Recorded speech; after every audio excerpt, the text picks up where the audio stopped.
The 3-Century Woman by Richard Peck. I guess if you live long enough, my mom said to Aunt Gloria, you get your 15 minutes of fame. Mom was on the car phone to Aunt Gloria. The minute Mom rolls out of the garage, she's on her car phone. It's state-of-the-art and better than her car. We were heading for Whispering Oaks to see my great-grandmother Breckenridge, who's lived there since I was a little girl.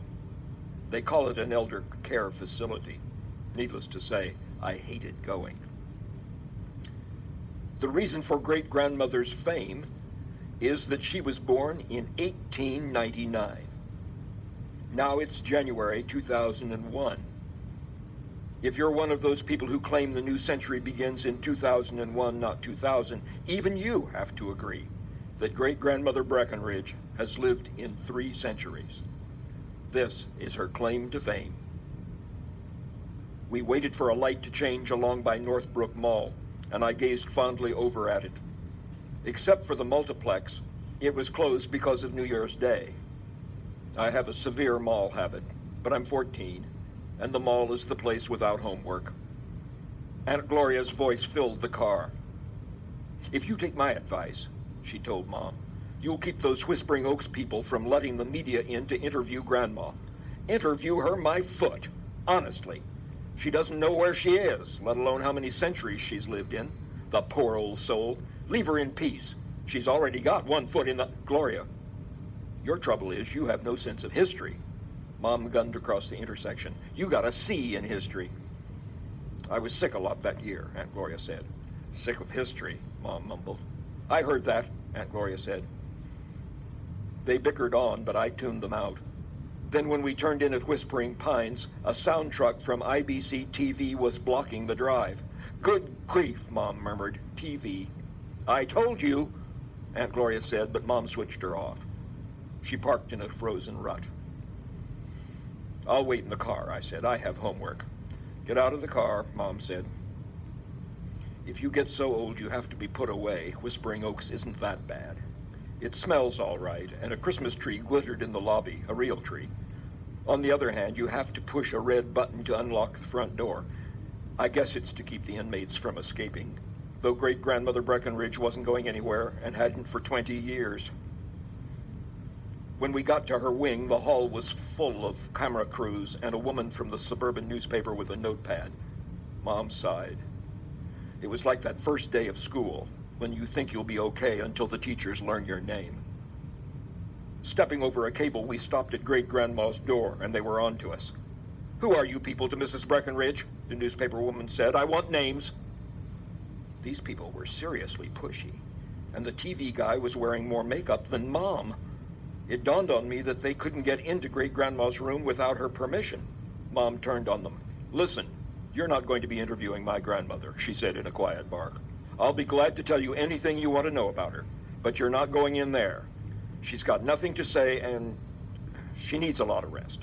Is it Alzheimer's, the newswoman asked, because we're thinking Alzheimer's. Think what you want, Mom said, but this is as far as you get. And you people with the camera and the light, you're not going in there either. You'd scare her to death, and then I'd sue the pants off you. They pulled back, but a voice came wavering out of great-grandma's room. Quite an eerie, echoing voice. Let them in, the voice said. It had to be great-grandma Breckenridge.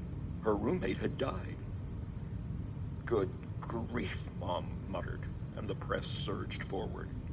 Mom and I went in first, and our eyes popped. Great-grandma was usually flat out in the bed, dozing, with her teeth in a glass and a book in her hand. Today she was bright-eyed and propped up. She wore a fuzzy pink bed jacket. A matching bow was stuck in what remained of her hair. Oh, for pity's sake, Mom said. They've got her done up like a Barbie doll. Great-grandma peered from the bed at Mom. And who are you? She asked. I'm Anne, Mom said carefully. This is Megan, she said, meaning me. That's right, Great-grandma said. At least you know who you are. Plenty around this place don't. The guy with the camera on his shoulder barged in. The other guy turned on a blinding light. Great-grandma blinked. In the glare, we noticed she wore a trace of lipstick. The TV anchor elbowed the woman reporter aside and stuck a mic in Great-grandma's face. Her claw hand came out from under the covers and tapped it. "Is this thing on?" she inquired. "Yes, ma'am," the TV anchor said in his broadcasting voice. "Don't you worry about all this modern technology. We don't understand half of it ourselves." He gave her his big 5:30 news smile and settled on the edge of the bed. There was room for him. She was tiny. "We are here to congratulate you for having lived in 3 centuries, for being a 3-century woman. A great achievement." Great-grandma waved a casual claw. "Nothing to it," she said. "You sure this mic's on? Let's do this in one take." The cameraman snorted and moved in for a closer shot. Mom stood still as a statue, wondering what was going to come out of Great-grandma's mouth next. "Mrs. Breckenridge," the anchor said, "to what do you attribute your long life?" "I was only married once," Great-grandma said, "and he died young." The anchor stared. "Ah, and anything else?" "Yes, I don't look back. I live in the present." The camera panned around the room. This was all the present she had, and it didn't look like much. "You live for the present," the anchor said, looking for an angle. "Even now." Great-grandma nodded. "Something's always happening. Last night I fell off the bedpan." Mom groaned. The cameraman pulled in for a tighter shot. The anchor seemed to search his mind. You could tell he thought he was a great interviewer, though he had no sense of humor. A tiny smile played around Great-grandma's wrinkled lips. "But you've lived through amazing times, Mrs. Breckenridge, and you never think back about them?" Great-grandma stroked her chin and considered. "You mean you want to hear something interesting? Like how I lived through the San Francisco earthquake, the big one of '06? Beside me, Mom stirred. We were crowded over by the dead lady's bed. "You survived the 1906 San Francisco earthquake?" the anchor said. Great-grandma gazed at the ceiling, lost in thought. "I'd have been about 7 years old. My folks and I were staying at that big hotel. You know the one. I slept in a cot at the foot of their bed. In the middle of the night, that room gave a shake, and the chiffonier walked right across the floor. You know what a chiffonier is?" "A chest of drawers," the anchor said. "Close enough," Great-grandma said.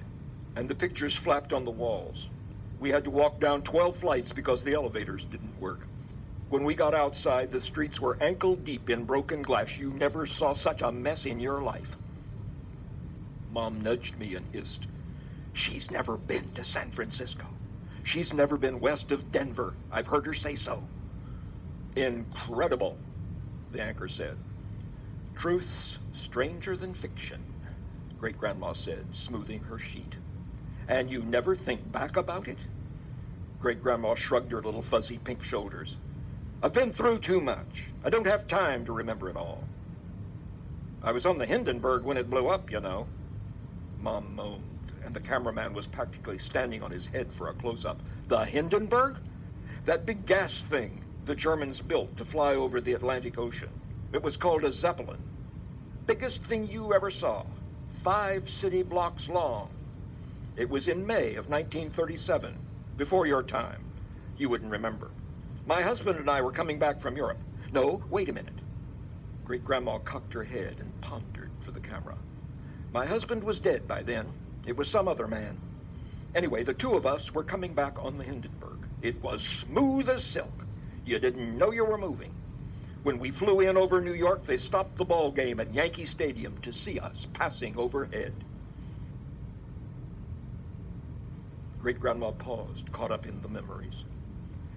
"And then the Hindenburg exploded," the anchor said, prompting her. She nodded. "We had no complaints about the trip till then. The luggage was all stacked, and we were coming in at Lakehurst, New Jersey. I was wearing my beige coat. Beige or off-white, I forget. Then, whoosh! The gondola heated up like an oven, and people peeled out of the windows. We hit the ground and bounced. When we hit again, the door fell off, and I walked out and kept going. When they caught up to me in the parking lot, they wanted to put me in the hospital. I looked down and thought I was wearing a lace dress. The fire had about burned up my coat, and I lost a shoe." "Fantastic," the anchor breathed. "What detail." Behind him, the woman reporter was scribbling away on her pad. "Never," Mom muttered. "Never in her life." Ma'am, you are living history, the anchor said. In your sensational span of years, you've survived 2 great disasters. 3, Great-Grandma patted the bow on her head. I told you I'd been married. And before we leave this venerable lady, the anchor said, flashing a smile for the camera, we'll ask Mrs. Breckenridge if she has any predictions for this new 21st century ahead of us here in the dawn of the millennium. 3 or 4 predictions, Great-Grandma said, and paused again, stretching out her airtime. Number 1, taxes will be higher. Number 2, it's going to be harder to find a place to park. And number 3, a whole lot of people are going to live as long as I have, so get ready for us. And with those wise words, the anchor said, easing off the bed, we leave, And one more prediction, she said. TV's on the way out. Your network ratings are already in the basement. It's all websites now. Son, I predict you'll be looking for work. And that was it. The light went dead. The anchor, looking shaken, followed his crew out the door. When TV's done with you, they're done with you. Is that a wrap? Great-Grandma asked. But now the woman from the suburban paper was moving in on her. Just a few more questions, Mrs. Breckenridge. Where are you from? Great-Grandma blinked pink-eyed at her. The Glenview Weekly Shopper. You bring a still photographer with you? Great-Grandma asked. Well, no. And you never learned shorthand either, did you? Well, no. Honey, I only deal with professionals. There's the door. So then it was just Mom and Great-Grandma and I in the room. Mom planted a hand on her hip. Grandma, number 1, you've never been to San Francisco. And number 2, you never saw one of those Zeppelin things. Great-Grandma shrugged. No, but I can read.